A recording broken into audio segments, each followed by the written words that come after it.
Hi ಎಲ್ಲರಿಗೂ ನಮಸ್ಕಾರ. Welcome back to our YouTube channel. ಯಾರೆಲ್ಲ ವಿಡಿಯೋಸ್ ನ ಸಬ್ಸ್ಕ್ರೈಬ್ ಮಾಡದೆ ನೋಡ್ತಾ ಇದ್ರ ಸಬ್ಸ್ಕ್ರೈಬ್ ಮಾಡ್ಕೊಳ್ಳಿ. ಹಾಗೆ ನಾವು ಸೆಕೆಂಡ್ ವಿಡಿಯೋನಲ್ಲಿ ಏನು ಮ್ಯಾಥ್ಸ್ ಪೆಡಗಾಜಿ ಗಣಿತ ಬೋಧನಾ ಶಾಸ್ತ್ರದ ಎರಡನೇ ಒಂದು ವಿಡಿಯೋದಲ್ಲಿ ನಾವು ಎಲ್ಲಿವರೆಗೂ ಕಂಪ್ಲೀಟ್ ಮಾಡಿದ್ವಿ, ದಟ್ ಇಸ್ ಘಟಕ ಯೋಜನೆವರೆಗೂ ಆಗಿತ್ತು, ಹೌದಲ್ವಾ? ಈಗ ಮುಂದುವರೆದು ನೋಡ್ತಾ ಹೋಗೋಣ. ಗಣಿತದ ಕಲಿಕಾ ಸಾಮಗ್ರಿಗಳ ಸಿದ್ಧತೆ ಮತ್ತು ಬಳಕೆ, ಇದ್ರ ಬಗ್ಗೆ ನೋಡ್ತಾ ಹೋಗೋಣ. ಓಕೆ,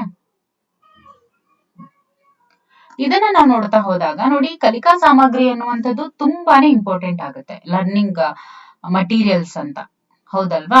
ಈಗ ನೋಡಿ, ರಚನಾವಾದಿ ತತ್ವಶಾಸ್ತ್ರದ ಪ್ರಕಾರ ಅದೇನ್ ಹೇಳುತ್ತೆ, ಬೋಧನೆಯಿಂದ ಕಲಿಕಾ ಪ್ರಕ್ರಿಯೆಯತ್ತ ವರ್ಗಾವಣೆಯನ್ನ ಒಳಗೊಂಡಿರುತ್ತೆ. ಇದರಿಂದ ಏನಾಗುತ್ತೆ, ಬೋಧನಾ ಸಾಮಗ್ರಿಗಳಿಗಿಂತ ಕಲಿಕಾ ಸಾಮಗ್ರಿಗಳು, ಇಲ್ಲಿ ಹೇಳಿರೋದೇನು, ಬೋಧನಾ ಸಾಮಗ್ರಿಗಳಿಗಿಂತ ನೋಡಿ, ಬೋಧನಾ ಸಾಮಗ್ರಿಗಳಿಗಿಂತ ಕಲಿಕಾ ಸಾಮಗ್ರಿಗಳು ಹೆಚ್ಚು ಪ್ರಾಧಾನ್ಯತೆಯನ್ನ ಪಡೀತದೆ. ಓಕೆ, ಮಗುವಿನ ಬೆಳವಣಿಗೆಯ ಹಂತಗಳನ್ನ ದೃಷ್ಟಿಯಲ್ಲಿ ಇಟ್ಕೊಂಡು ಪ್ರಾಥಮಿಕ ಹಂತದಲ್ಲಿ ಕಲಿಕಾ ಸಾಮಗ್ರಿಗಳು ಮೂರ್ತ ರೂಪದಲ್ಲಿ ಇರಬೇಕು.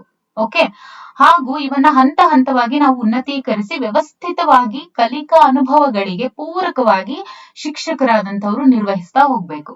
ಈಗ ನೋಡಿ, ರೇಡಿಯೋ ಮತ್ತು ಟೇಪ್ ರೆಕಾರ್ಡರ್ ಅಂತಹ ಶ್ರವಣ ಸಾಮಗ್ರಿಗಳು, ಆಡಿಬಲ್ ಮಟೀರಿಯಲ್ಸ್ ಏನಿದೆ, ಜೊತೆಗೆ ಎಲೆಕ್ಟ್ರಾನಿಕ್ ಸಾಮಗ್ರಿಗಳು ಆಗಿರುವಂತಹ ಕಂಪ್ಯೂಟರ್ ಮತ್ತು ಸ್ಮಾರ್ಟ್ ಕ್ಲಾಸಸ್ಗಳು, ಇವುಗಳು ಸಹ ಉನ್ನತೀಕರಿಸಿದಂತಹ ಕಲಿಕಾ ಸಾಮಗ್ರಿಗಳ ಒಂದು ಗುಂಪಿಗೆ ಇದು ಸೇರುತ್ತೆ. ಓಕೆ, ಇವು ಯಾವುದಕ್ಕೆ ಸೇರುತ್ತೆ, ಉನ್ನತೀಕರಿಸಿದಂತಹ ಕಲಿಕಾ ಸಾಮಗ್ರಿಗಳ ಗುಂಪಿಗೆ ಇದು ಸೇರುತ್ತೆ. ಇನ್ನು ಸಹಕಾರಿ ಕಲಿಕಾ ತಂತ್ರಗಳು, ಯಾವೆಲ್ಲ ಕಲಿಕಾ ತಂತ್ರಗಳು ಈ ಒಂದು ಸಹಕಾರಿಯಾಗಿ ಭಾಗವಹಿಸ್ತವೆ, ಸಹಕಾರವನ್ನ ಒಳಗೊಂಡಿರ್ತವೆ ಮಕ್ಕಳ ಒಂದು ಉನ್ನತ ಕಲಿಕೆಗೆ ಅಂತ ನೋಡೋದಾದ್ರೆ, ಸಹಕಾರಿ ಕಲಿಕಾ ತಂತ್ರ ಏನಿರುತ್ತೆ, ತಂಡದ ಪ್ರತಿ ಸದಸ್ಯನು ಕಲಿಸಿರುವುದನ್ನ ಕಲಿಯುವುದಕ್ಕೆ ಮಾತ್ರ ಇದು ಸೀಮಿತವಾಗದೆ ತನ್ನ ತಂಡದ ಸಹ ಸದಸ್ಯರು ಕೂಡ ಕಲಿಯುವಂತೆ ಸಹಾಯ ಮಾಡ್ತಾ ಜವಾಬ್ದಾರಿಯನ್ನ ನಿರ್ವಹಿಸ್ತಾರೆ. ಯಾವುದು, ಸಹಕಾರಿ ಕಲಿಕಾ ತಂತ್ರಗಳು. ಇದು ಕಲಿಕಾ ಪ್ರಕ್ರಿಯೆಯಲ್ಲಿ ವಿದ್ಯಾರ್ಥಿಗಳನ್ನ ಕ್ರಿಯಾಶೀಲರಾಗಿ ತೊಡಗಿಸಿಕೊಳ್ಳುವಂತೆ ಕೂಡ ಇದು ಮಾಡ್ತಾ ಹೋಗುತ್ತೆ. ಓಕೆ, ಇನ್ನು ಸಹಕಾರಿ ಕಲಿಕಾ ತಂತ್ರ ಅಂತ ನಾವು ನೋಡ್ತಾ ಹೋದಾಗ, ಶಿಕ್ಷಕರು ಇಲ್ಲಿ ಗುಂಪಿನ ಪಾತ್ರವನ್ನ ನಿರ್ಧರಿಸಿ ಗುಂಪಿನ ಗಾತ್ರ ಅಂದ್ರೆ ಇಷ್ಟೇ ಜನ ಇರಬೇಕು, ಎಷ್ಟು ನಂಬರ್ ಆಫ್ ಸ್ಟೂಡೆಂಟ್ಸ್ ಒಂದು ಗುಂಪಿನಲ್ಲಿ ಇರಬೇಕು ಅಂತ ಹೇಳಿ ಶಿಕ್ಷಕರು ಇಲ್ಲಿ ನಿರ್ಧರಿಸ್ತಾರೆ. ಜೊತೆಗೆ ಕಲಿಸಬೇಕಾದಂತಹ ವಿಷಯ ವಸ್ತುವನ್ನು ಕೂಡ ಅವರು ಗುರುತಿಸ್ತಾರೆ. ಜೊತೆಗೆ ಪ್ರಭುತ್ವಕ್ಕೆ ಬೇಕಾದಂತಹ ಮಾನದಂಡಗಳನ್ನು ಕೂಡ ಶಿಕ್ಷಕರು ನಿರ್ವಹಿಸ್ತಾರೆ. ಹಾಗೂ ಗುಂಪಿನ ಅಂತರ್ಕ್ರಿಯೆಗೆ ತರಗತಿ ಕೋಣೆಯನ್ನ ಸಜ್ಜು ಮಾಡಿ, ಮೀನ್ಸ್ ಅಣಿಗೊಳಿಸಿ, ಯಾವುದೇ ಅಡೆತಡೆ ಇಲ್ಲದೆ ಮುಂದುವರಿಯುವಂತೆ ಖಾತ್ರಿಪಡಿಸಿಕೊಂಡು ಗುಂಪು ಪ್ರಕ್ರಿಯೆಗಳ ಬಗ್ಗೆ ತಿಳಿ ಹೇಳುವುದು ಮತ್ತು ಪರಿಶೀಲಿಸುವುದನ್ನ ಮಾಡ್ತಾ ಆರಂಭಿಕ ಸಾಮಗ್ರಿಗಳನ್ನ ವಿತರಿಸ್ತಾ ಹೋಗ್ತಾರೆ. ಯಾರು, ಶಿಕ್ಷಕರು. ಇಲ್ಲಿ ಶಿಕ್ಷಕರೇ ಉಸ್ತುವಾರಿಯನ್ನ ಪಡೆಯುತ್ತಾ ಅಗತ್ಯವಿದ್ದಲ್ಲಿ ಸಮಸ್ಯೆ ಎಂದು ಪರಿಹರಿಸುತ್ತಾ ಅನುಕೂಲಿಸ್ತಾರೆ. ಓಕೆ, ಸೊ ಒಟ್ಟಾಗಿ ಕಲಿಯುವ ತಂತ್ರ ಅಂತ ಕೂಡ ನಾವು ಅದನ್ನ ಹೇಳ್ಬೋದು. ಸೊ ಒಟ್ಟಾಗಿ ಕಲಿಯುವ ತಂತ್ರ ಬಂದು ಇದು ಏನನ್ನ ಒಳಗೊಂಡಿರುತ್ತೆ, ಬೋಧನೆಯ ಉದ್ದೇಶ ಮತ್ತು ವಿಷಯ ವಸ್ತುವನ್ನ ಗುರುತಿಸೋದು, ಓಕೆ, ಗುಂಪಿನ ಗಾತ್ರವನ್ನ ನಿರ್ಧರಿಸೋದು, ವಿದ್ಯಾರ್ಥಿಗಳನ್ನ ಗುಂಪುಗಳಲ್ಲಿ ವಿಭಾಗಿಸುವುದು, ತರಗತಿ ಕೋಣೆಯನ್ನ ವ್ಯವಸ್ಥಿತಗೊಳಿಸುವುದು, ಶೈಕ್ಷಣಿಕ ಸಾಮಗ್ರಿಗಳನ್ನ ಯೋಚಿಸುವುದು, ಆಮೇಲೆ ಪರಸ್ಪರ ಅವಲಂಬಿಸಿಕೊಳ್ಳುವಂತೆ ಗುಂಪಿನ ಸದಸ್ಯರಿಗೆ ಪಾತ್ರಗಳನ್ನ ನೀಡುವುದು, ಶೈಕ್ಷಣಿಕ ಕಾರ್ಯವನ್ನ ವಿವರಿಸುವುದು, ಉದ್ದೇಶ, ಅವಲಂಬಿಸುವಿಕೆ ಮತ್ತು ಗುಂಪಿನೊಳಗಿನ ಸಹಕಾರವನ್ನ ಧನಾತ್ಮಕವಾಗಿ ರೂಪಿಸುವುದು. ಇನ್ನು ಸಾಧನೆಗೆ ಅಗತ್ಯವಿರುವಂತಹ ಮಾನದಂಡ ಮತ್ತು ವರ್ತನೆಗಳನ್ನು ಕೂಡ ಇಲ್ಲಿ ವಿವರಿಸ್ತಾ ಹೋಗ್ತಾರೆ. ಜೊತೆಗೆ ವಿದ್ಯಾರ್ಥಿಗಳ ವರ್ತನೆಯನ್ನ ಮಾರ್ಗದರ್ಶಿಸುವುದು ಮತ್ತು ಗುಂಪು ಕಾರ್ಯಗಳಿಗೆ ಸಹಾಯ ಮಾಡೋದು, ಜೊತೆಗೆ ಪಾಠವನ್ನ ಮುಕ್ತಾಯಗೊಳಿಸೋದು, ಮತ್ತೆ ವೈಯಕ್ತಿಕವಾಗಿ ವಿದ್ಯಾರ್ಥಿಗಳ ಪರಿಮಾಣಾತ್ಮಕ ಮತ್ತು ಗುಣಾತ್ಮಕ ಮೌಲ್ಯಮಾಪನ ಕೂಡ ಇವ್ರು ಮಾಡ್ತಾ ಹೋಗ್ತಾರೆ. ಗುಂಪಿನ ಕಾರ್ಯನಿರ್ವಹಣೆಯನ್ನು ಕೂಡ ಇಲ್ಲಿ ಮೌಲ್ಯಮಾಪನವನ್ನ ಮಾಡ್ತಾ ಹೋಗ್ತಾರೆ. ಇನ್ನು ವೆರಿ ಇಂಪಾರ್ಟೆಂಟ್ ಜಿಗ್ಸಾ ಕಾರ್ಯತಂತ್ರ ಅಂತ. ಓಕೆ, ಇದು ಕೂಡ ವೆರಿ ಇಂಪಾರ್ಟೆಂಟ್. ಏನು, ಜಿಗ್ಸಾ. ಓಕೆ, ಜಿಗ್ಸಾ ಕಾರ್ಯತಂತ್ರ ನೋಡಿ, ಇದು ಯಾವ ತರ ಒಂದು ಕಲಿಕೆ ಅಂತ ಕೇಳ್ತಾರೆ, ಯಾವ ಒಂದು ಕಾರ್ಯತಂತ್ರ ಅಂತ ಕೇಳ್ತಾರೆ. ಇದು ಸಹಕಾರಿ ಕಲಿಕೆಯ ಕಾರ್ಯತಂತ್ರ ಆಗಿರುತ್ತೆ. ಓಕೆ, ವೆರಿ ಇಂಪಾರ್ಟೆಂಟ್, ಚೆನ್ನಾಗಿ ನೆನ್ಪಿಟ್ಕೊಳ್ಳಿ. ಇದು ಜಿಗ್ಸಾ ಕಾರ್ಯತಂತ್ರ ಅಂತ ಯಾವುದು ಅಂತ ಕೇಳ್ತಾರೆ. ಅದು ಏನಂತ ಅಂದ್ರೆ ಸಹಕಾರಿ ಕಲಿಕೆಯ ಕಾರ್ಯತಂತ್ರ ಇದಾಗಿರುತ್ತೆ. ಇದು ಪರಿಣಾಮಕಾರಿ ಬೋಧನಾ ವಿಧಾನ ಆಗಿರುತ್ತೆ. ಇಲ್ಲಿ ಆಲಿಸುವಿಕೆ, ತೊಡಗಿಸಿಕೊಳ್ಳುವಿಕೆ, ಜೊತೆಗೆ ಸಹಪಾಠಿ ಬೋಧನೆ, ಶೈಕ್ಷಣಿಕ ಚಟುವಟಿಕೆಯಲ್ಲಿ ಮುಖ್ಯವಾದ ಪಾತ್ರವನ್ನು ವಹಿಸೋದಕ್ಕೆ ಪ್ರತಿ ಸದಸ್ಯರಿಗೆ ಅವಕಾಶವನ್ನ ಕಲ್ಪಿಸುವುದು ಇತ್ಯಾದಿಗಳನ್ನ ಪ್ರೋತ್ಸಾಹಿಸುವುದು ಇದರ ಉದ್ದೇಶ ಆಗಿರುತ್ತೆ. ಯಾವುದು, ಜಿಗ್ಸಾ. ನೋಡಿ, ಜಿಗ್ಸಾ ಕಾರ್ಯತಂತ್ರದಲ್ಲಿ ಪ್ರತಿ ಸದಸ್ಯರಿಗೂ ಕೂಡ ಅವಕಾಶ ಕಲ್ಪಿಸೋದು ಬಹಳ ಒಳ್ಳೇದಾಗಿರುತ್ತೆ. ಅಂದ್ರೇನು ಅಂದ್ರೆ ಇದು ಇದರ ಉದ್ದೇಶ ಅಂತ ನಾವು ಪರ್ಟಿಕ್ಯುಲರ್ ಆಗಿ ನೋಡಿದಾಗ ಇದು ಕೂಡ ತುಂಬಾ ಒಳ್ಳೆ ಉದ್ದೇಶ. ಇನ್ನು ಪ್ರತಿಯೊಬ್ಬರಿಗೂ ಕೂಡ ಇಲ್ಲಿ ಅವಕಾಶ ಕಲ್ಪಿಸಿಕೊಡುವಂತದ್ದು ಇದೆಯಲ್ಲ, ಇದು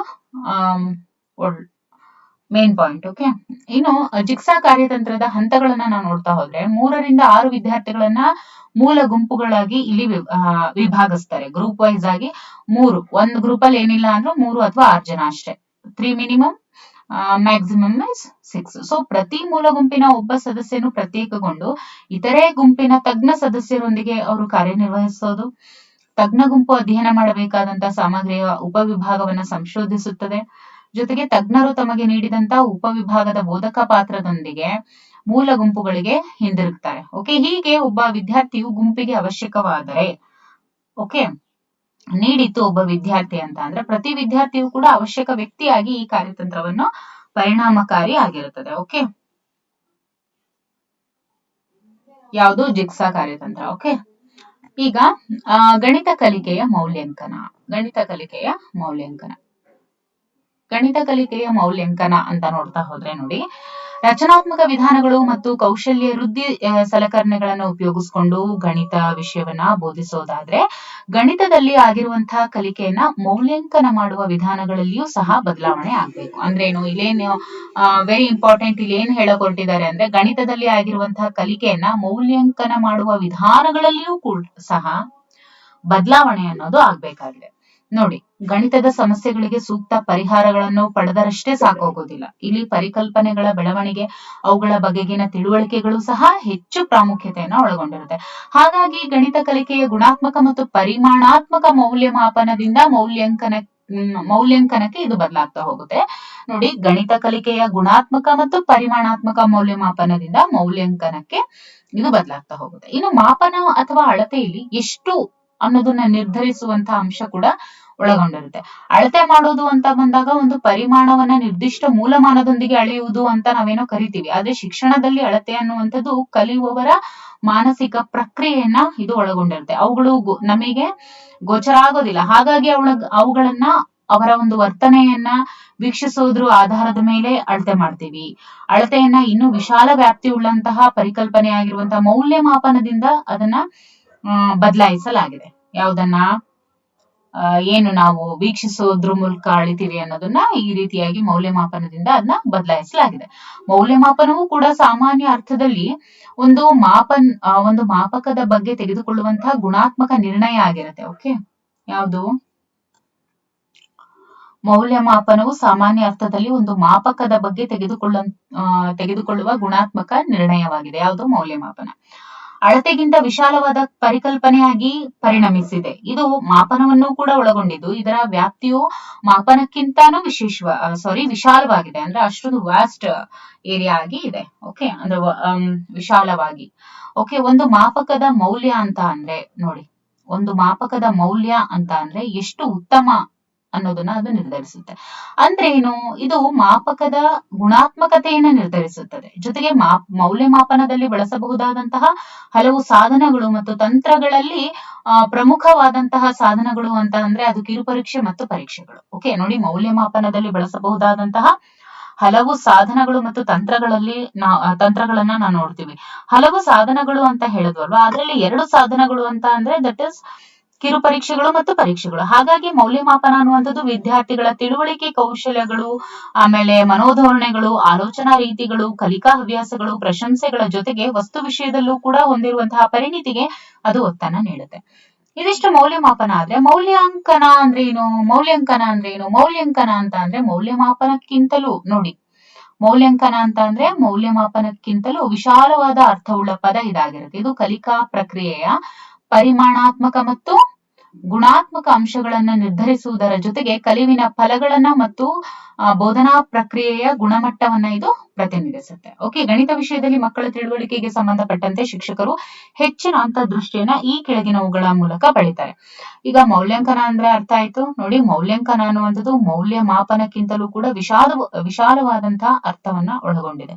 ಇದು ಕಲಿಕಾ ಪ್ರಕ್ರಿಯೆಯಲ್ಲಿ ಪರಿಮಾಣಾತ್ಮಕ ಮತ್ತು ಗುಣಾತ್ಮಕ ಅಂಶಗಳನ್ನ ನಿರ್ಧರಿಸೋದ್ರ ಜೊತೆಗೆ ಕಲಿವಿನ ಫಲಗಳನ್ನ ಮತ್ತು ಬೋಧನಾ ಪ್ರಕ್ರಿಯೆಯ ಗುಣಮಟ್ಟವನ್ನ ಇದು ಪ್ರತಿಬಿಂಬಿಸುತ್ತೆ. This is very important note. Okay, ಯಾವುದು ಇದು ಮೌಲ್ಯಾಂಕನ ಅನ್ನುವಂಥದ್ದು ಈಗ ಮೌಲ್ಯಮಾಪನ ಏನು ಪರಿಮಾಣಾತ್ಮಕ ಮತ್ತು ಗುಣಾತ್ಮಕ ಅಂಶಗಳನ್ನ ನಿರ್ಧರಿಸಿದ್ರೆ, ಮೌಲ್ಯಾಂಕನ ಅನ್ನುವಂಥದ್ದು ಅವೆರಡರ ಜೊತೆಗೆ ಅಂದ್ರೆ ಮೌಲ್ಯಮಾಪನದ ಜೊತೆಗೆ ಇದೇನ್ ಮಾಡುತ್ತೆ, ಕಲಿವಿನ ಫಲಗಳನ್ನ ಕಲಿವಿನ ಫಲಗಳನ್ನ ಮತ್ತು ಬೋಧನಾ ಪ್ರಕ್ರಿಯೆಯ ಗುಣಮಟ್ಟವನ್ನ ಪ್ರತಿನಿಧಿಸೋದ್ರ ಮುಖಾಂತರ, ಪ್ರತಿಬಿಂಬಿಸೋದ್ರ ಮುಖಾಂತರ ಮೌಲ್ಯಾಂಕನ ವಿಶೇಷ ಅರ್ಥವನ್ನ ಪಡೆದುಕೊಂಡಿದೆ.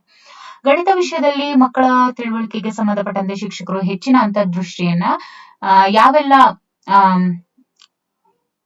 ಯಾವೆಲ್ಲದರ ಮೂಲಕ ಪಡಿತಾರೆ ಅಂತ ನೋಡ್ತಾ ಹೋದ್ರೆ, ಮೊದಲನೇದು ಗಣಿತಾತ್ಮಕ ಆಲೋಚನೆಗಳ ಬಗ್ಗೆ ವಿದ್ಯಾರ್ಥಿಗಳು ಮಾತನಾಡುವ ವಿಷಯಗಳನ್ನ ಆಲಿಸೋದ್ರ ಮುಖಾಂತರ, ಜೊತೆಗೆ ವಿದ್ಯಾರ್ಥಿಗಳು ವೈಯಕ್ತಿಕವಾಗಿ ಮತ್ತು ಸಹಕಾರ ಗುಂಪುಗಳಲ್ಲಿ ಕಲಿಯುವುದನ್ನ ವೀಕ್ಷಿಸೋದ್ರ ಮೂಲಕ ಅಂದ್ರೆ ಮಕ್ಕಳಲ್ಲಿ ಎಷ್ಟು ಮಟ್ಟಿಗೆ ಗಣಿತ ಜ್ಞಾನ ಇದೆ ಅನ್ನುವಂಥದ್ದು ಶಿಕ್ಷಕರು ಈ ರೀತಿಯಾಗಿ ಅವರು ನೋಡ್ತಾ ಹೋಗ್ತಾರೆ. ಓಕೆ, ಹೇಗೆ ಮತ್ತು ಏಕೆ ರೀತಿಯ ಪ್ರಶ್ನೆಗಳನ್ನ ಕೇಳಲೇಬೇಕೇ ಹೊರತು ಹೌದು ಅಥವಾ ಇಲ್ಲ ರೀತಿಯ ಪ್ರಶ್ನೆಗಳು ಲೆಕ್ಕಾಚಾರ ಮಾಡಿದ ಚಟುವಟಿಕೆಗಳ ಉತ್ತರವನ್ನಲ್ಲ. ಓಕೆ, ಸರಿ ಉತ್ತರವನ್ನ ನಿರೀಕ್ಷಿಸುವಂತಹ ಪ್ರಶ್ನೆಗಳನ್ನೂ ಅಲ್ಲ. ಒಂದು ಸಮಸ್ಯೆಗೆ ಸರಿಯಾದ ಪರಿಹಾರವನ್ನ ಪಡೆಯೋದಕ್ಕೆ ಪ್ರಯತ್ನಿಸಬೇಕೇ ಹೊರತು ಕೇವಲ ಸರಿಯಾದ ಅಥವಾ ಸರಿಯಲ್ಲದ ಉತ್ತರಗಳನ್ನು ಅಲ್ಲ. ಸೊ ಈ ಮೂಲಕ ಗಣಿತ ವಿಷಯದಲ್ಲಿ ಮಕ್ಕಳ ತಿಳುವಳಿಕೆಗೆ ಸಂಬಂಧಪಟ್ಟಂತೆ ಶಿಕ್ಷಕರು ಹೆಚ್ಚಿನ ಅಂತರ್ದೃಷ್ಟಿಯನ್ನ ಪಡಿತಾ ಹೋಗ್ತಾರೆ. ಇನ್ನು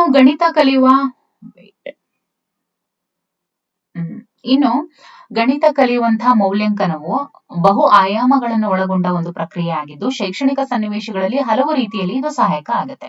ಈ ಸನ್ನಿವೇಶಗಳ ಪಟ್ಟಿ ನೋಡಿ, ವಿದ್ಯಾರ್ಥಿ ಗಣಿತವನ್ನ ಹೇಗೆ ಕಲಿಯುತ್ತಾನೆ ಅನ್ನೋದ್ರ ಕಡೆ ಇದು ಕೇಂದ್ರೀಕೃತ ಆಗಿರುತ್ತೆ. ಓಕೆ, ಇನ್ನು ಎರಡನೇದು ತರಗತಿಯ ಆಚರಣೆಗಳ ಕೇಂದ್ರ ಬಿಂದು. ಇನ್ನು ಪರಿಣಾಮಕಾರಿ ಯೋಜನೆಯೂ ಕೂಡ ಒಂದು ಭಾಗ. ವಸ್ತು ವಿಷಯದಲ್ಲಿನ ಪರಿಣತಿ ಮತ್ತು ಕೌಶಲ್ಯಗಳನ್ನ ಇದು ನಿರ್ಧರಿಸುತ್ತೆ. ಕಲಿಕೆಯಲ್ಲಿ ಹೇಗೆ ಸುಧಾರಿಸಬೇಕೆಂದು ತಿಳಿಯಲು ವಿದ್ಯಾರ್ಥಿಗಳಿಗೆ ಸಹಕರಿಸುತ್ತೆ. ಕಲಿಕಾ ಪ್ರಕ್ರಿಯೆಯನ್ನ ಸಂವೇದನಾಶೀಲ ಮತ್ತು ರಚನಾತ್ಮಕಗೊಳಿಸುತ್ತೆ. ಇದರೊಂದಿಗೆ ಅಭಿಪ್ರೇರಣೆಯನ್ನ ಇದು ಪೋಷಿಸುತ್ತೆ. ಜೊತೆಗೆ ಸ್ವಯಂ ಮತ್ತು ಸಮಾನ ಗುಂಪಿನ ಮೌಲ್ಯಾಂಕನ ಮಾಡುವಂತಹ ಸಾಮರ್ಥ್ಯವನ್ನು ಕೂಡ ಇದು ಬೆಳೆಸ್ತಾ ಹೋಗುತ್ತೆ. ಇನ್ನು ಗಣಿತದಲ್ಲಿ ನಿರಂತರ ಮತ್ತು ಸಮಗ್ರ ವ್ಯಾಪಕ ಮೌಲ್ಯಮಾಪನ, ಇದನ್ನ ನಾವು ನೋಡ್ತಾ ಹೋದ್ರೆ, ಪರ್ಟಿಕ್ಯುಲರ್ಲಿ ಮ್ಯಾಥಮೆಟಿಕ್ಸ್ ಅಂತ ನಾವು ಇದನ್ನ ನೋಡ್ತಾ ಹೋದ್ರೆ, ನಿರಂತರ ಮತ್ತು ವ್ಯಾಪಕ ಮೌಲ್ಯಮಾಪನ ಅಂದ್ರೆ ಏನು, ಕಂಟಿನ್ಯೂಸ್ ಅಂಡ್ ಕಾಂಪ್ರಿಹೆನ್ಸಿವ್ ಇವ್ಯಾಲ್ಯೂಯೇಷನ್ ಅಂತ ಹೇಳ್ತೀವಿ. ಸೊ ಇದು ನೋಡಿ, ಗಣಿತ ಕಲಿಕೆಯನ್ನ ಕ್ರಮವಾಗಿಯೂ ಮತ್ತು ಸಮಗ್ರವಾಗಿಯೂ ಮೌಲ್ಯಮಾಪನ ಮಾಡುತ್ತೆ. ಓಕೆ, ಹಾಗಾಗಿ ಅದು ಮಕ್ಕಳ ಕಲಿಕಾ ಸಾಮರ್ಥ್ಯಗಳು ಮತ್ತು ದೌರ್ಬಲ್ಯಗಳನ್ನ ನಿರಂತರವಾಗಿ ತಿಳಿಯುವಂತ ಸಾಧನ ಆಗಿರೋದ್ರಿಂದ, ಜೊತೆಗೆ ಪರಿಹಾರಾರ್ಥಕ ಬೋಧನೆಯನ್ನ ಅಥವಾ ಚಟುವಟಿಕೆಗಳನ್ನ ಆಯೋಜಿಸೋದಕ್ಕೂ ಕೂಡ ಅದು ಸಹಾಯ ಮಾಡುತ್ತೆ. ಆದ್ರಿಂದ ನಿರಂತರ ಮತ್ತು ವ್ಯಾಪಕ ಮೌಲ್ಯಮಾಪನ ತನ್ನೊಂದಿಗೆ ಹಿಮ್ಮಾಹಿತಿಯನ್ನ ನೀಡುವ ವಿನ್ಯಾಸವನ್ನು ಕೂಡ ಇದು ಒಳಗೊಂಡಿದೆ. ಅದು ಕಲಿಕೆ ಮತ್ತು ಬೋಧನೆಯ ಪ್ರಕ್ರಿಯೆಯ ಗುಣಮಟ್ಟವನ್ನ ಹೆಚ್ಚಿಸುವಲ್ಲಿ ಶಿಕ್ಷಕರಿಗೆ ಇದು ನೆರವಾಗಿದೆ. ಯಾವುದು, ಕಂಟಿನ್ಯೂಸ್ ಅಂಡ್ ಕಾಂಪ್ರಿಹೆನ್ಸಿವ್ ಇವ್ಯಾಲ್ಯೂಯೇಷನ್. ಇನ್ನು ಮಕ್ಕಳಲ್ಲಿ ಇರುವಂತಹ ಒತ್ತಡವನ್ನು ಕೂಡ ಇದು ನಿವಾರಿಸುತ್ತೆ. ಜೊತೆಗೆ ಪರಿಕಲ್ಪನೆಗಳನ್ನ ಅರ್ಥ ಮಾಡಿಕೊಳ್ಳೋದಕ್ಕೆ ಮತ್ತು ಕೌಶಲ್ಯಗಳನ್ನ ಬೆಳೆಸೋದಕ್ಕೆ ಹೆಚ್ಚಿನ ಅವಕಾಶಗಳನ್ನ ಈ ಒಂದು CCE ಅಂತ ಏನ್ ಹೇಳ್ತೀವಿ ಅದು ಕಲ್ಪಿಸ್ಕೊಡುತ್ತೆ. ನಿರಂತರ ಮತ್ತು ಸಮಗ್ರ ಮೌಲ್ಯಮಾಪನ CCE ಎರಡು ಪ್ರಮುಖ ಮೌಲ್ಯಾಂಕನದ ಪ್ರಕಾರಗಳ ಕಡೆಗೆ ಒತ್ತನ್ನ ನೀಡುತ್ತೆ. ಅದ್ಯಾವುದು ಅಂತ ಹೇಳ್ತಾ ಹೋದ್ರೆ ನೋಡ್ತಾ ಹೋಗೋಣ. ಮೊದಲನೇದು ಬಂದು ರೂಪಣಾತ್ಮಕ ಮೌಲ್ಯಮಾಪನ. ನೋಡಿ, ಬೋಧನಾ ಪ್ರಕ್ರಿಯೆಯು ಪ್ರಗತಿಯಲ್ಲಿ ಇರುವಾಗ ವಿದ್ಯಾರ್ಥಿಯು ವಿವಿಧ ಪರಿಕಲ್ಪನೆಗಳ ಬಗ್ಗೆ ಪಡೆದುಕೊಳ್ಳುವಂತಹ ತಿಳುವಳಿಕೆ ಮತ್ತು ಸಾಧನೆಯನ್ನ ನಿರಂತರವಾಗಿ ಮತ್ತು ಕ್ರಮಬದ್ಧವಾಗಿ ಮೌಲ್ಯಮಾಪನ ಮಾಡುವುದನ್ನೇ ನಾವು ರೂಪಣಾತ್ಮಕ ಮೌಲ್ಯಮಾಪನ ಅಂತ ಕರಿತೀವಿ. ಏನು, ಬೋಧನಾ ಪ್ರಕ್ರಿಯೆಯು ಪ್ರಗತಿಯಲ್ಲಿ ಇರುವಾಗ ವಿದ್ಯಾರ್ಥಿಯು ವಿವಿಧ ಪರಿಕಲ್ಪನೆಗಳ ಬಗ್ಗೆ ಪಡೆದುಕೊಳ್ಳುವಂತಹ ತಿಳುವಳಿಕೆ ಮತ್ತು ಸಾಧನೆಯನ್ನ ನಿರಂತರವಾಗಿ ಜೊತೆಗೆ ಕ್ರಮಬದ್ಧವಾಗಿ ಮೌಲ್ಯಮಾಪನ ಮಾಡೋದನ್ನ ನಾವು ರೂಪಣಾತ್ಮಕ ಮೌಲ್ಯಮಾಪನ ಅಂತ ಕರಿತೀವಿ. ಅಂದ್ರೇನು, ಇಂಗ್ಲಿಷ್ ನಲ್ಲಿ ಫಾರ್ಮ್ಯಾಟಿವ್ ಅಸೆಸ್ಮೆಂಟ್ ಅಂತ. ಸೊ ಇದರ ಪ್ರಮುಖ ಉದ್ದೇಶ ಏನು ಹಾಗಾದ್ರೆ? ಫಾರ್ಮ್ಯಾಟಿವ್ ಅಸೆಸ್ಮೆಂಟ್ ನ ಅದ್ರಲ್ಲೂ ಮ್ಯಾಥಮೆಟಿಕ್ಸ್ ಗಣಿತ ಅಂತ ಬಂದಾಗ ಅದ್ರ ಪ್ರಮುಖ ಉದ್ದೇಶ ಅಂದ್ರೆ ವಿದ್ಯಾರ್ಥಿಗಳಿಗೆ ಅವರ ಕಲಿಕೆಯ ಬಗ್ಗೆ ಹಿಮ್ಮಾಹಿತಿ ನೀಡುವುದಾಗಿದೆಯೇ ಹೊರತು ಅವರ ಶೈಕ್ಷಣಿಕ ಸಾಧನೆಗೆ ಅಂಕಗಳು ಅಥವಾ ಶ್ರೇಣಿಗಳನ್ನ ನೀಡುವುದಲ್ಲ. ಹಾಗೆಯೇ ರೂಪಣಾತ್ಮಕ ಮೌಲ್ಯಮಾಪನವು ಬೋಧನಾ ಪ್ರಕ್ರಿಯೆಯ ನಿರಂತರವಾದ ಮತ್ತು ಸಮಗ್ರವಾದ ಭಾಗವಾಗಿದೆ. ಓಕೆ, ಪ್ರಶ್ನೆಗಳು ಈ ರೀತಿಯಾಗಿ ಬರುತ್ತೆ ನೋಡಿ. ವಿದ್ಯಾರ್ಥಿಗಳಿಗೆ ಅವರ ಕಲಿಕೆಯ ಬಗ್ಗೆ ಹಿಮ್ಮಾಹಿತಿ ಅಂದ್ರೆ ಅವರು ಎಷ್ಟು ಮಟ್ಟಿಗೆ ಕಲ್ತಿದ್ದಾರೆ ಅನ್ನೋದ್ರ ಬಗ್ಗೆ ಮಾಹಿತಿ ನೀಡೋದಾಗಿದೆಯೇ ಹೊರತು ನೋಡಪ್ಪ ನಿನ್ ಶೈಕ್ಷಣಿಕ ಸಾಧನೆ ಇಷ್ಟ ಆಗಿದೆ ಅಂತ ತೋರಿಸೋದು ಅಲ್ಲ. ಯಾವುದರ ಉದ್ದೇಶ? ರೂಪಣಾತ್ಮಕ ಮೌಲ್ಯಾಂಕನದ ಉದ್ದೇಶ. ಓಕೆ, ಹಾಗಾಗಿ ರೂಪಣಾತ್ಮಕ ಮೌಲ್ಯಾಂಕನವು ಬೋಧನಾ ಪ್ರಕ್ರಿಯೆಯ ನಿರಂತರವಾದ ಮತ್ತು ಸಮಗ್ರವಾದ ಭಾಗ ಇದಾಗಿರುತ್ತೆ. ಉದಾಹರಣೆಗೆ ನೋಡಿ, ವೀಕ್ಷಣೆ, ಅವಲೋಕನ, ಸಾಧನ ಪರೀಕ್ಷೆ, ನೈದಾನಿಕ ಪರೀಕ್ಷೆ, ತಾಳೆಪಟ್ಟಿ ಇವೆಲ್ಲವೂ ಕೂಡ ರೂಪಣಾತ್ಮಕ ಮೌಲ್ಯಾಂಕನದ ಒಂದು ಉದಾಹರಣೆಗಳು. ಓಕೆ, ಅಂದ್ರೆ ಈ ರೀತಿಯಾದ ಪರೀಕ್ಷೆಗಳು ಇದರಲ್ಲಿ ನಾವು ನೋಡ್ಬೋದು: ವೀಕ್ಷಣೆ, ಅವಲೋಕನ, ಸಾಧನ ಪರೀಕ್ಷೆ, ನೈದಾನಿಕ ಪರೀಕ್ಷೆ, ತಾಳೆಪಟ್ಟಿ. ಇನ್ನು ಸಂಕಲನಾತ್ಮಕ ಮೌಲ್ಯಾಂಕನ ಅಂತ ನೋಡಿದಾಗ ಬೋಧನಾ ಕಾರ್ಯಕ್ರಮಗಳ ಅಥವಾ ಅವಧಿಯ ಕೊನೆಗೆ ವಿದ್ಯಾರ್ಥಿಗಳ ಸಾಧನೆಯನ್ನ ಮಾಪನ ಮಾಡುವ ಮತ್ತು ಅದಕ್ಕೆ ಪೂರಕವಾದಂತಹ ಅಂಕಗಳು ಅಥವಾ ಗ್ರೇಡ್ಗಳು ಅಂದ್ರೆ ಶ್ರೇಣಿಗಳನ್ನ ನೀಡುವುದನ್ನೇ ನಾವು ಸಂಕಲನಾತ್ಮಕ ಮೌಲ್ಯಾಂಕನ ಅಂತ ಕರಿತೀವಿ. ಅಂದ್ರೆ ಇದನ್ನ ಸಮ್ಯಾಟಿವ್ ಅಸೆಸ್ಮೆಂಟ್ ಅಂತ ಹೇಳ್ತೀವಿ.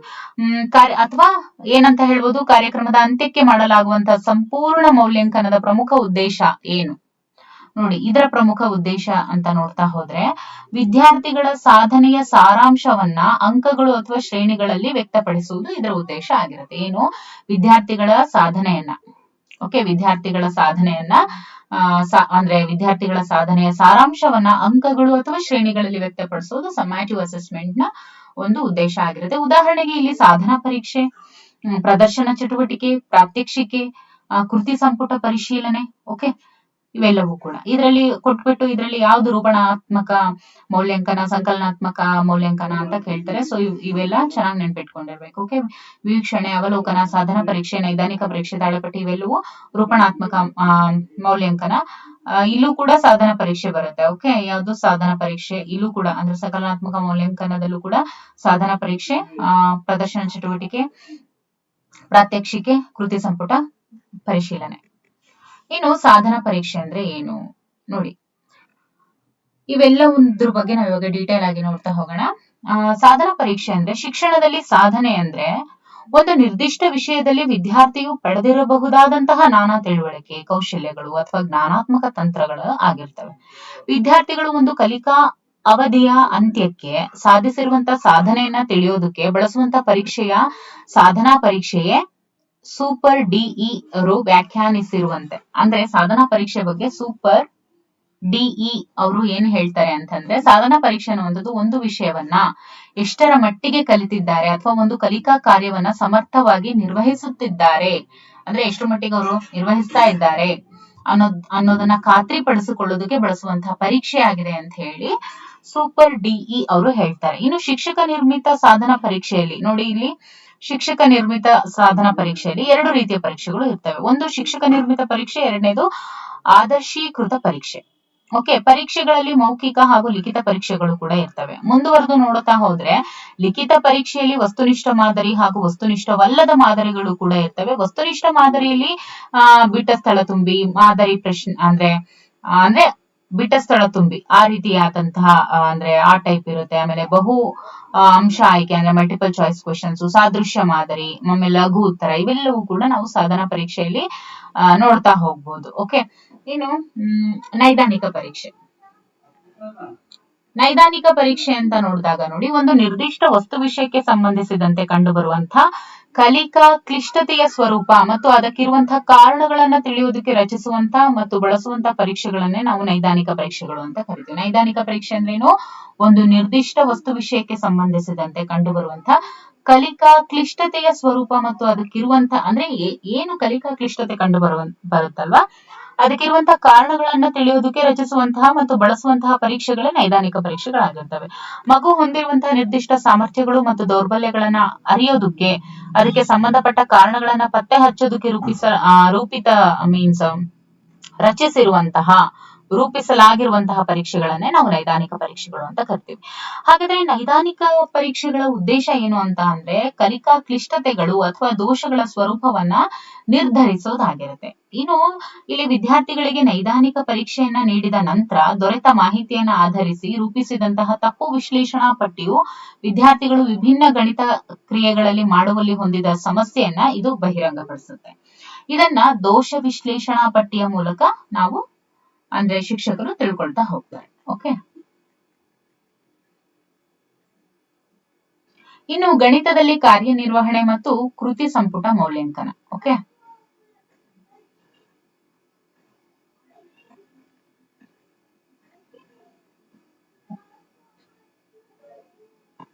ಗಣಿತದಲ್ಲಿ ಕಾರ್ಯನಿರ್ವಹಣೆ ಮತ್ತು ಕೃತಿ ಸಂಪುಟ ಮೌಲ್ಯಾಂಕನ. ಕಾರ್ಯನಿರ್ವಹಣಾ ಮೌಲ್ಯಾಂಕನ ಅಂತ ನೋಡಿದಾಗ ನೋಡಿ, ವಿದ್ಯಾರ್ಥಿಗಳು ಒಂದು ವಿಷಯವನ್ನ ಎಷ್ಟರ ಮಟ್ಟಿಗೆ ಕಲ್ತಿದ್ದಾರೆ ಅಥವಾ ಪ್ರಭುತ್ವವನ್ನ ಸಾಧಿಸಿದ್ದಾರೆ ಅನ್ನೋದನ್ನ ಪರೀಕ್ಷಿಸೋದ್ರ ಸಲುವಾಗಿ ಕೇಳುವಂತಹ ಪ್ರಶ್ನೆಗಳು. ಅವುಗಳಿಗೆ ನೀಡುವಂತಹ ಉತ್ತರಗಳು ಅಥವಾ ಪ್ರತಿಕ್ರಿಯೆಗಳು ಕೂಡ ಸಾಧಾರಣ ಪರೀಕ್ಷೆಗಳು. ಓಕೆ, ಪರೋಕ್ಷವಾಗಿ ಅದನ್ನ ಮಾಪನ ಮಾಡ್ತಾ ಹೋಗ್ತಾರೆ. ಇದಕ್ಕೆ ವಿಭಿನ್ನವಾಗಿ ಕಾರ್ಯನಿರ್ವಹಣಾ ಪರೀಕ್ಷೆಗಳಲ್ಲಿ ಕಲಿಕೆಯನ್ನ ನೇರ ಮಾಪನಗಳಿಂದ ಪರೀಕ್ಷಿಸಲಾಗುತ್ತದೆಯೇ ಹೊರತು ಕಲಿಕೆಯನ್ನ ಸೂಚಿಸುವಂತಹ ನಿರ್ಣಾಯಕ ಅಂಶಗಳಿಂದ ಮಾಡೋದಲ್ಲ. ಓಕೆ, ಗಣಿತದ ಅನೇಕ ಪರಿಕಲ್ಪನೆಗಳು ಮತ್ತು ಸಾಮಾನ್ಯೀಕರಣಗಳು ಕಲ್ತಿದ್ದಾರೆ ಮತ್ತು ಗಣಿತದ ಕೌಶಲ್ಯಗಳನ್ನ ಬಳಸ್ಕೊಂಡಿದ್ದಾರೆ ಅನ್ನೋದನ್ನ ಹಾಳೆ ಮತ್ತು ಪೆನ್ನುಗಳ ಮೂಲಕ ಮಾಪನ ಮಾಡಬಹುದಾಗಿದೆ. ಕಾರ್ಯನಿರ್ವಹಣಾ ಮೌಲ್ಯಾಂಕನ ಅಂತ ಅಂದ್ರೆ ಇದನ್ನ ಪರ್ಫಾರ್ಮೆನ್ಸ್ ಟೆಸ್ಟ್ ಅಂತ ಕರೀತಾರೆ. ಕಾರ್ಯನಿರ್ವಹಣಾ ಅಂದ್ರೇನು? ಪರ್ಫಾರ್ಮೆನ್ಸ್ ಟೆಸ್ಟ್ ಅಂತ ಕರೀತಾರೆ. ಓಕೆ, ಇಲ್ಲೇನಾಗುತ್ತೆ, ಇನ್ನಿತರ ಕೌಶಲ್ಯಗಳು ಆಗಿರುವಂತಹ ಸಮಸ್ಯೆ ಪರಿಹಾರ ಕೌಶಲ್ಯ, ನಿರ್ಧಾರಗಳನ್ನ ತೆಗೆದುಕೊಳ್ಳುವುದು ಅಥವಾ ವಿಮರ್ಶಾತ್ಮಕ ಚಿಂತನೆಯನ್ನ ವ್ಯಕ್ತಪಡಿಸುವುದು ಅಥವಾ ಸ್ವತಂತ್ರ ನಿರ್ಣಯಗಳನ್ನ ಹೊಂದುವುದು ಇತ್ಯಾದಿಗಳನ್ನ ತಿಳಿಯುವಲ್ಲಿ ಕಾರ್ಯನಿರ್ವಹಣಾ ಪರೀಕ್ಷೆಗಳನ್ನು ಸಮರ್ಥ ಮೌಲ್ಯಮಾಪನ ಕಾರ್ಯದಲ್ಲಿ ಬಳಸಿಕೊಳ್ಳಲಾಗುತ್ತೆ. ಇನ್ನು ಮೌಲ್ಯಾಂಕನ ಸೂಚಿ ರುಬಿಕ್ಸ್ ಗಳನ್ನ ಬಳಸಿಕೊಂಡು ಕೂಡ ಕಾರ್ಯನಿರ್ವಹಣಾ ಪರೀಕ್ಷೆಗಳಿಗೆ ಅಂಕಗಳನ್ನ ನೀಡಲಾಗುತ್ತೆ. ನೋಡಿ, ಇದು ಚೆನ್ನಾಗಿ ನೆನ್ಪಿಟ್ಕೋಬೇಕು. ಮೌಲ್ಯಾಂಕನ ಸೂಚಿ ಮತ್ತೆ ರುಬಿಕ್ಸ್ ಗಳನ್ನ ಬಳಸಿಕೊಂಡು ಕಾರ್ಯನಿರ್ವಹಣಾ ಪರೀಕ್ಷೆಗಳಿಗೆ ಅಂಕಗಳನ್ನ ನೀಡಲಾಗುತ್ತೆ. ಓಕೆ, ಇದು ಕಾರ್ಯನಿರ್ವಹಣಾ ಮೌಲ್ಯಾಂಕನ ಆಯ್ತು. ಓಕೆ, ಗಣಿತದಲ್ಲಿ ಯಾವ ರೀತಿ ಕಾರ್ಯನಿರ್ವಹಣಾ ಮೌಲ್ಯಾಂಕನ ಮಾಡಲಾಗುತ್ತೆ ಅಂತ. ಈಗ ಕೃತಿ ಸಂಪುಟ ಮೌಲ್ಯಾಂಕನ. ಕೃತಿ ಸಂಪುಟ ಮೌಲ್ಯಾಂಕನ ಅಂತ ಬಂದಾಗ ನೋಡಿ, ಪಠ್ಯಕ್ರಮದ ಒಂದು ಅಥವಾ ಅದಕ್ಕಿಂತ ಹೆಚ್ಚಿನ ಕ್ಷೇತ್ರಗಳಲ್ಲಿ ವಿದ್ಯಾರ್ಥಿಯು ತೋರುವಂತಹ ಪರಿಶ್ರಮ, ಪ್ರಗತಿ ಮತ್ತು ಸಾಧನೆಯನ್ನ ಒಳಗೊಂಡಿರುವಂತಹ ವಿದ್ಯಾರ್ಥಿಯ ಕಾರ್ಯ ಚಟುವಟಿಕೆಗಳ ಉದ್ದೇಶ ಪೂರ್ವಕ ಸಂಗ್ರಹವೇ ಕೃತಿ ಸಂಪುಟ.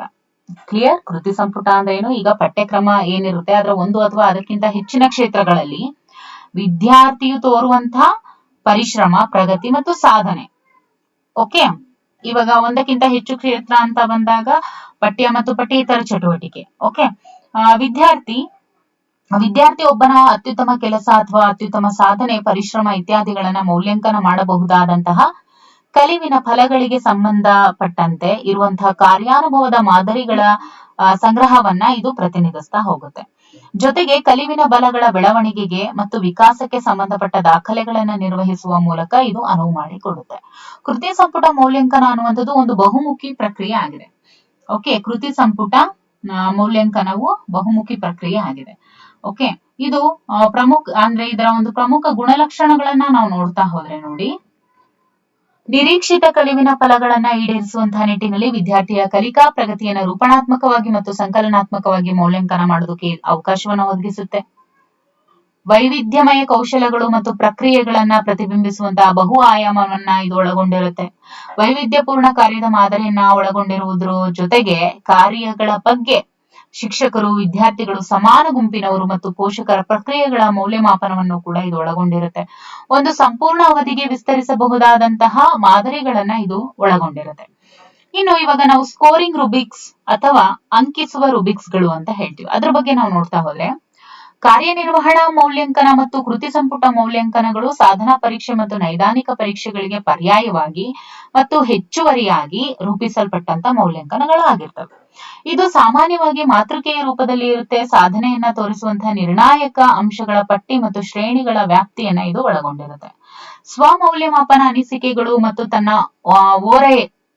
ತನ್ನ ಓರಗೆಯವರು ಮಾಡುವಂತಹ ಮೌಲ್ಯಮಾಪನಕ್ಕೆ ರೂಬಿಕ್ಸ್ ಗಳು ಆಧಾರವನ್ನ ಕೂಡ ಒದಗಿಸ್ತಾ ಹೋಗ್ತವೆ. ಜೊತೆಗೆ ಹೆಚ್ಚು ಸ್ಥಿರವಾದ ಶ್ರೇಣಿಗಳನ್ನ ಪಡೆಯುವಲ್ಲಿ ಮತ್ತು ಸ್ವಮೌಲ್ಯಮಾಪನ ಕೌಶಲ್ಯಗಳನ್ನ ವೃದ್ಧಿಸಿಕೊಳ್ಳೋದಕ್ಕೆ ರೂಪಿಸಲ್ಪಟ್ಟಿರ್ತವೆ. ಇನ್ನು ಮೌಲ್ಯಾಂಕನದ ವಿವಿಧ ಹಂತಗಳಲ್ಲಿ ರುಬಿಕ್ಸ್ ಗಳನ್ನ ಬಳಸಿಕೊಳ್ಳಬಹುದಾಗಿದೆ. ಯಾವೆಲ್ಲ ಹಂತಗಳಲ್ಲಿ ರುಬಿಕ್ಸ್ ಗಳನ್ನ ಬಳಸ್ಕೊಳ್ಬಹುದು? ಮೌಲ್ಯಾಂಕನದ ಪೂರ್ವ ಹಂತ, ಮತ್ತೆ ಮೌಲ್ಯಾಂಕನದ ಹಂತ, ಮತ್ತೆ ಮೌಲ್ಯಾಂಕನದ ನಂತರದ ಹಂತ.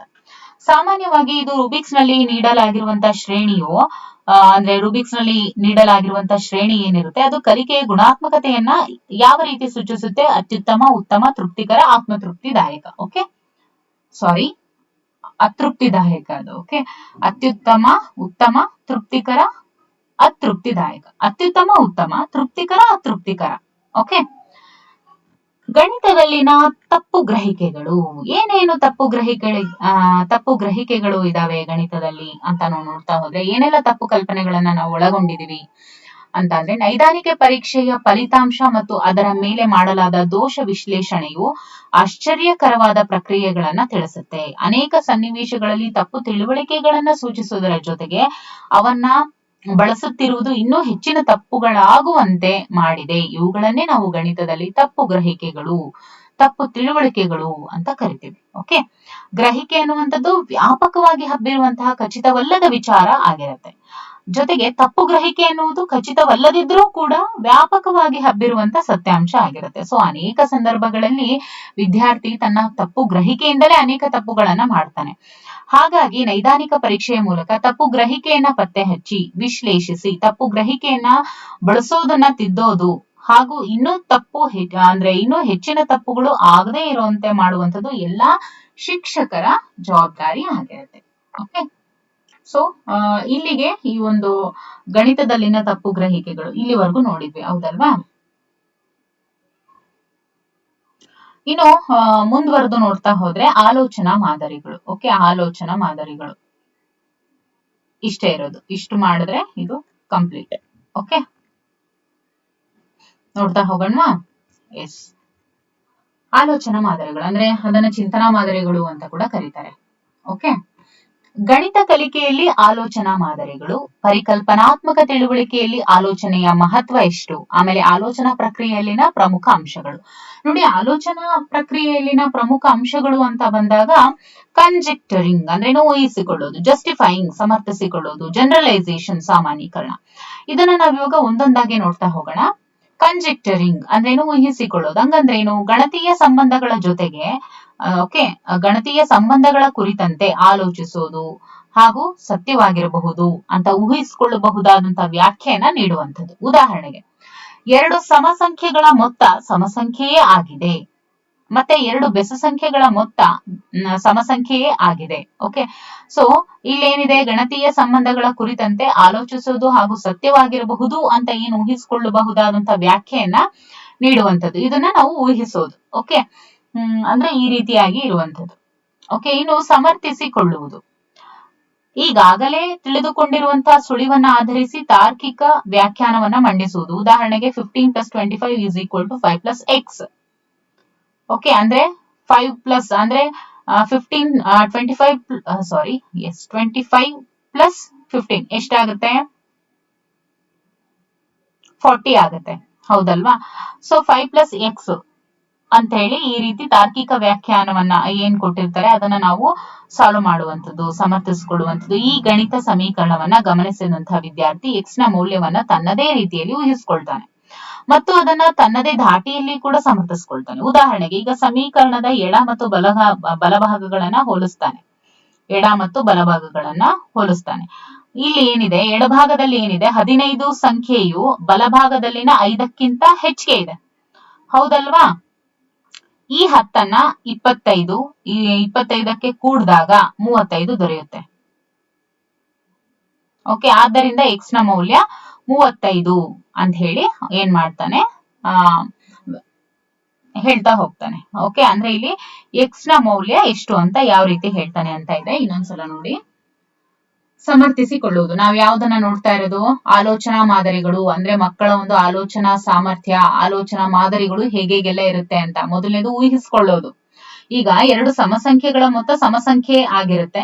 ಸೊ 2 ಬೆಸ ಸಂಖ್ಯೆಗಳ ಮೊತ್ತ ಸಮಸಂಖ್ಯೆಯೇ ಆಗಿರುತ್ತೆ ಅಂತ ಮಗು ಭಾವಿಸ್ಕೊಳ್ತಾನೆ. ಹಾಗೆ ಸಮರ್ಥಿಸಿಕೊಳ್ಳೋದು ಯಾವ ರೀತಿ ಸಮರ್ಥನೆ? ಇಲ್ಲಿ ಏನ್ ಮಾಡ್ತಾನೆ ಮಗು ನೋಡಿ, ಸಮೀಕರಣದ ಎಡ ಮತ್ತು ಬಲಭಾಗಗಳನ್ನ ಫಸ್ಟ್ ಹೋಲಿಸ್ತಾನೆ, ಕಂಪೇರ್ ಮಾಡ್ತಾನೆ. 15 + 25, ಆಮೇಲೆ ರೈಟ್ ಸೈಡ್ ಇರುವಂತ 5 + x ಇದನ್ನ ನೋಡ್ತಾನೆ. ಎಡಭಾಗದಲ್ಲಿ 15 ಸಂಖ್ಯೆಯು ಬಲಭಾಗದಲ್ಲಿನ 5ಕ್ಕಿಂತ ಹೆಚ್ಚಿಗೆ ಇದೆ, ಹೌದಲ್ವಾ? 5ಕ್ಕಿಂತ ಹೆಚ್ಚಿಗೆ ಇದೆ ಎಡಭಾಗದಲ್ಲಿ. ಇಲ್ಲಿ 15 ಇದೆ, ಅಲ್ಲ 5 ಇದೆ ಅಂತ ಹೇಳಿ. ಓಕೆ, ಈ 10ನ್ನ 25ಕ್ಕೆ ಕೂಡ್ತಾನೆ.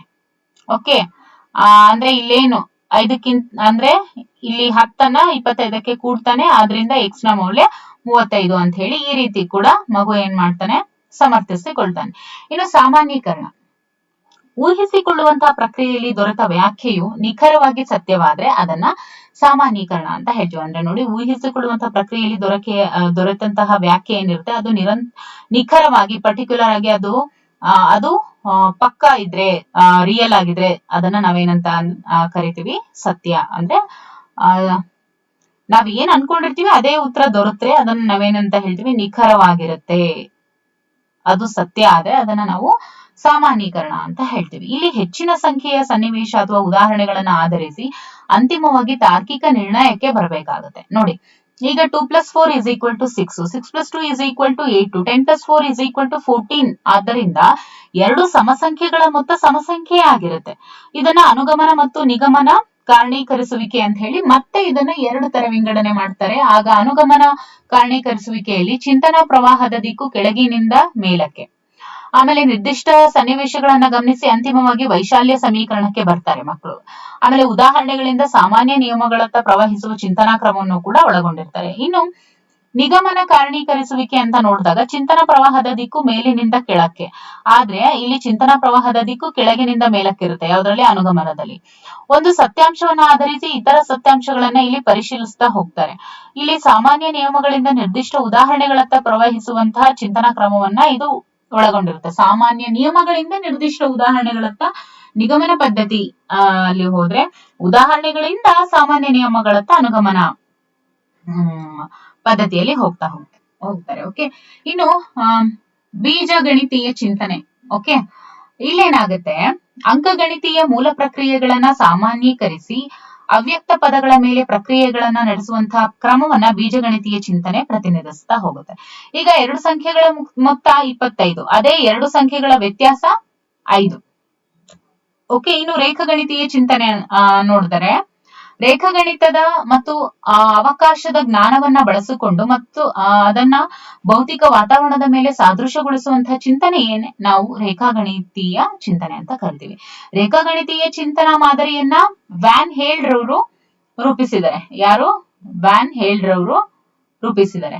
ಓಕೆ, ಈ ಮಾದರಿಯ ಅನ್ವಯ ರೇಖಾಗಣಿತೀಯ ಚಿಂತನೆಯು 5 ಹಂತಗಳಲ್ಲಿ ನಡೆಯುತ್ತೆ. This is very important. ನೋಡಿ, 5 ಹಂತಗಳಲ್ಲಿ ನಡೆಯುತ್ತೆ. ಮೊದಲನೇದು ಯಾವುದು? ದೃಷ್ಟೀಕರಣ. ಓಕೆ, ಮೊದಲನೇದು ಯಾವುದು? ದೃಷ್ಟೀಕರಣ. ದೃಶ್ಯೀಕರಣ. ಎರಡನೇದು ವಿಶ್ಲೇಷಣೆ, ಮೂರನೇದು ಅನೌಪಚಾರಿಕ ನಿರ್ಣಯ, ನಾಲ್ಕನೇದು ಔಪಚಾರಿಕ ನಿರ್ಣಯ, ಐದನೇದು ತೀವ್ರತೆ. ದೃಶ್ಯೀಕರಣದಲ್ಲಿ ಏನಾಗುತ್ತೆ? ವಿಜುವಲೈಸೇಷನ್ ಅಂತ ಕರಿತೀವಿ. ವಿದ್ಯಾರ್ಥಿಗಳು ಆಕೃತಿಗಳನ್ನ ಗುರುತಿಸ್ತಾರೆ, ಜೊತೆಗೆ ಹೆಸರಿಸ್ತಾರೆ. ಫಾರ್ ಎಕ್ಸಾಂಪಲ್, ಇದು ಚೌಕ, ಇದು ಆಯತ, ಇದು ತ್ರಿಭುಜ ಅಂತ ಹೇಳಿ. ವಿಶ್ಲೇಷಣೆ ಅಂತ ಬಂದಾಗ ವಿದ್ಯಾರ್ಥಿಗಳು ಪ್ರಯೋಗಗಳು ಮತ್ತು ಅವಲೋಕನದ ಮೂಲಕ ಆಕೃತಿಗಳನ್ನ, ಗುಣಲಕ್ಷಣಗಳನ್ನ ವಿಶ್ಲೇಷಿಸ್ತಾ ಹೋಗ್ತಾರೆ.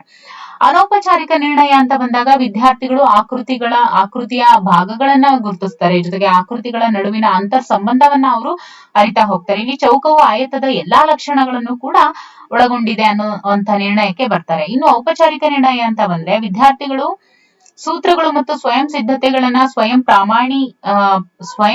ಪ್ರಮಾಣಿತವಾಗಿ ತಿಳಿತಾ ಹೋಗ್ತಾರೆ ಮತ್ತು ಪ್ರಮೇಯಗಳು ಮತ್ತು ಸಾಧನೆಗಳ ಅಂತರ್ ಸಂಬಂಧವನ್ನ ತಿಳಿತಾ ಹೋಗ್ತಾರೆ.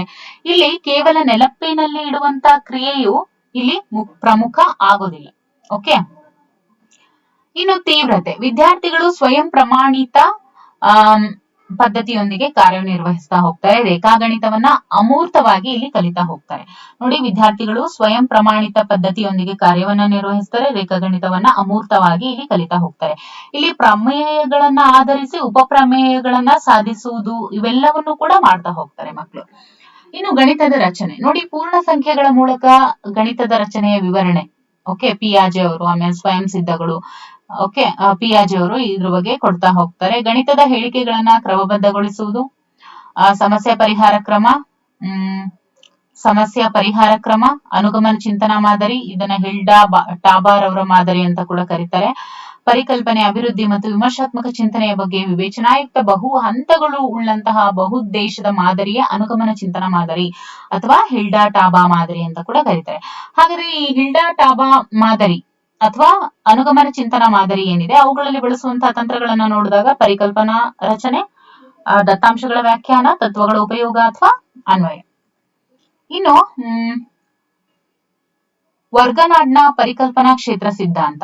ಓಕೆ, ಪಿಯಾಜೆರವರ ಬೆಳವಣಿಗೆ ಸಿದ್ಧಾಂತ ಮತ್ತು ಸಾಮಾಜಿಕ ರಚನಾವಾದದ ಆಧಾರದ ಮೇಲೆ ರಚಿತವಾದಂತ ಸಿದ್ಧಾಂತ ಈ ವರ್ಗನಾಡ್ನ ಪರಿಕಲ್ಪನಾ ಕ್ಷೇತ್ರ ಸಿದ್ಧಾಂತ ಆಗಿರುತ್ತೆ. ಇಲ್ಲಿ ಏನು ಹೇಳ್ತಾರೆ ನೋಡಿ, ಪರಿಕಲ್ಪನೆ ಅನ್ನುವಂಥದ್ದು ಒಂದು ಸಂದರ್ಭದಿಂದ ರೂಪಿತವಾಗಿರುವಂತದ್ದಲ್ಲ, ಇದು ವಿವಿಧ ಸಂದರ್ಭಗಳಲ್ಲಿ ರೂಪಿತಗೊಳ್ಳುತ್ತೆ ಮತ್ತು ಒಂದು ಪದ್ಧತಿ ಸೃಷ್ಟಿಸುವಂತಹ ಅನೇಕ ಸಂದರ್ಭಗಳಿಂದ ಇದನ್ನ ವಿಶ್ಲೇಷಿಸಬಹುದೇ ಹೊರತು ಕೇವಲ ಒಂದೇ ಒಂದು ಪರಿಕಲ್ಪನೆ ಇಟ್ಕೊಂಡು ನಾವು ವಿಶ್ಲೇಷಿಸೋದಕ್ಕೆ ಆಗೋದಿಲ್ಲ ಅಂತ ಹೇಳಿ ವರ್ಗನಾಡ್ರ ರವರ ಇವು ಪರಿಕಲ್ಪನಾ ಕ್ಷೇತ್ರ ಸಿದ್ಧಾಂತ ಹೇಳ್ತಾ ಹೋಗುತ್ತೆ. ನೋಡಿ, ಇಲ್ಲಿ ವಿಚಾರಣಾ ಆಧಾರಿತ ಕಲಿಕೆ ಅಂತ ಬರುತ್ತೆ. ಇಲ್ಲಿ ವಿಚಾರಣಾ ಮನೋಭಾವವನ್ನ ತಳಹದಿಯಾಗಿ ಹೊಂದಿದಂತ ಒಂದು ಕಲಿಕಾ ವಿಧಾನ ಇದಾಗಿರುತ್ತೆ. ಇನ್ನು ಪರಿಕಲ್ಪನೆ ಮೂಡಿಸುವಿಕೆ ನೋಡಿ, ಪರಿಕಲ್ಪನೆ ಮೂಡಿಸುವಿಕೆಯ ಮಾದರಿಯನ್ನ ರೂಪಿಸಿದಂತವರು ಬ್ರೂಸ್ ಚಾಯ್ಸ್ ಮತ್ತು ಮಾರ್ಷಾ ವೇಲ್ಸ್ ಅವರು. ಓಕೆ,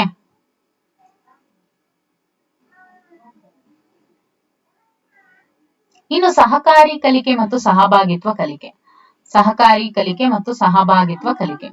ಸಹಕಾರಿ ಕಲಿಕೆ ಮತ್ತು ಸಹಭಾಗಿತ್ವ ಕಲಿಕೆಯಲ್ಲಿ ಒಟ್ಟಾರೆಯಾಗಿ ಸಮೂಹದಲ್ಲಿ ಕಲಿಯುವಂತಹ ಒಂದು ತಂತ್ರ ಆಗಿರುತ್ತೆ. ಇದು ಚಟುವಟಿಕೆ ಆಧಾರಿತ ಕಲಿಕೆ ಆಗಿರುತ್ತೆ. ಜಿಗ್ಸಾ ಕಲಿಕಾ ತಂತ್ರ ಇದಕ್ಕೆ ಒಂದು ಉದಾಹರಣೆಯಾಗಿದೆ. ಯಾವುದು? ಸಹಕಾರಿ ಕಲಿಕೆ ಮತ್ತು ಸಹಭಾಗಿತ್ವ ಕಲಿಕೆ. ಗುಂಪಿನಲ್ಲಿ ಕಲಿಯುವಾಗ ಪ್ರತಿಯೊಬ್ಬನೂ ತನ್ನ ಪಾತ್ರವನ್ನ ನಿರ್ವಹಿಸ್ತಾನೆ. ಅಂತಿಮವಾಗಿ ಪರಿಕಲ್ಪನಾತ್ಮಕ ಕಲಿಕೆಯತ್ತ ಸಾಗುವಂತ ಒಂದು ಪ್ರಕ್ರಿಯೆ ಇದಾಗಿರುತ್ತೆ. ಇನ್ನು ಗಣಿತ ಕಲಿಕಾ ಸಂಪನ್ಮೂಲಗಳು ಅಂತ ನೋಡಿದಾಗ ಗಣಿತದ ಪಠ್ಯಪುಸ್ತಕ, ಗಣಿತದ ಅಭ್ಯಾಸ ಪುಸ್ತಕ, ಗಣಿತ ಪ್ರಯೋಗಾಲಯ, ಗಣಿತ ಕಲಿಕೆಯಲ್ಲಿ ICT, ಗಣಿತ ಕಲಿಕೆಯಲ್ಲಿ ಬಳಸುವಂತಹ ಸಾಫ್ಟ್ವೇರ್ಗಳು ಯಾವುದು? ಜಿಯೋಜಿಬ್ರಾ ಮತ್ತು KTurtle. ಓಕೆ, ಜಿಯೋಜಿಬ್ರಾ ಮತ್ತು KTurtle ಇವೆಲ್ಲ ಗಣಿತ ಕಲಿಕಾ ಸಂಪನ್ಮೂಲಗಳು. ಓಕೆ, ಸೊ ಇಲ್ಲಿಗೆ ಈ ಒಂದು ಗಣಿತ ಬೋಧನಾ ಶಾಸ್ತ್ರ ಇಲ್ಲಿಗೆ ಕಂಪ್ಲೀಟ್ ಆಯ್ತು. ಸೊ ಇಲ್ಲಿಗೆ ಇದು ತಗೊಂಡಂತದ್ದು ಎಷ್ಟು? ಇಲ್ಲಿಗೆ 37 ಮಿನಿಟ್ಸ್ ಆಯ್ತು. ಓಕೆ, ಇಲ್ಲಿಗೆ ಇದು ಕಂಪ್ಲೀಟ್ ಆಯ್ತು ಗಣಿತ ಬೋಧನಾ ಶಾಸ್ತ್ರ. ಇನ್ನಷ್ಟು ಎಲ್ಲಾದ್ರೂ ಮತ್ತೆ ಮಾಹಿತಿ ಸಿಕ್ತು ಅಂತ ಹೇಳಿದ್ರೆ ಮತ್ತೆ ನಾವು ಇಲ್ಲದೆ ಇರೋದನ್ನು ಕೂಡ ಯಾವ್ದಾದ್ರು ಬಿಟ್ಟಿದ್ರೆ ಮತ್ತೆ ತೆಗೆದುಕೊಳ್ಳುವಂತ ಪ್ರಯತ್ನ ಮಾಡ್ತೀವಿ. ಈಗ ಇದಕ್ಕೆ ಸಂಬಂಧಿಸಿದಂತೆ ಬೋಧನಾ ಶಾಸ್ತ್ರಕ್ಕೆ ಸಂಬಂಧಿಸಿದಂತೆ ಬರುವಂತ ನೆಕ್ಸ್ಟ್ ವಿಡಿಯೋ 100 MCQs ಅನ್ನ ಒಳಗೊಂಡಿರುತ್ತೆ. ಓಕೆ, ಇದಕ್ಕೆ ಅಂದ್ರೆ ಮ್ಯಾಥ್ಸ್ ಬೋಧನಾ ಶಾಸ್ತ್ರಕ್ಕೆ ಸಂಬಂಧಿಸಿದಂತೆ 100 MCQs ವಿಡಿಯೋ ಬರುತ್ತೆ. ಓಕೆ, ತಪ್ಪದೆ ಮಿಸ್ ಮಾಡದೆ 100 ಪ್ರಶ್ನೋತ್ತರಗಳನ್ನು ಕೂಡ ನೀವು ನೋಟ್ ಮಾಡಿ ಇಟ್ಕೊಳ್ಳಿ. Okay, thank you for watching.